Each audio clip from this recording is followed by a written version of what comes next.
Momentu bat bizitzen ari gara, nazioartetik datozen zeatik ez, ufadetatik eta igual, agian, ez dakit, feminismoan urrutin egi jungera, ez dakit non urrun egi jungera, baki non urrun egi jungera, eta atzeraka horretan, eskubide irabazi edo lortu ditugun eskubide askoren galeraren oldarraldi potentea badator.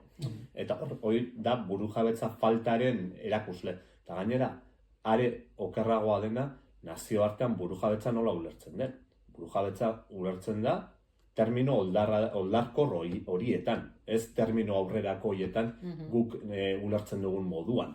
Orduan, bataila batean gaude oso bataila kulturala bain modan dagoen termino hori apropiatu dutena batzuk, ultraeskuinekoek, hainaz. Azkenean bataila kulturala Gramsci komunista italiar batek mahai gainean jarri zuen kontzeptua da, baina nola idean terminologiaz eta apropiatzen, nik uste lehiatu behar dela, azkenean gaur egungo gazte askorentzat adibidez, punka izatea ultraeskuineko izatea da. Eta oso arriskutsua da, termino horietan, eroitzen egeanean. Orduan, lehia potente bat dago munduan eta Euskal Herrian ere. Euskal Herrian ere.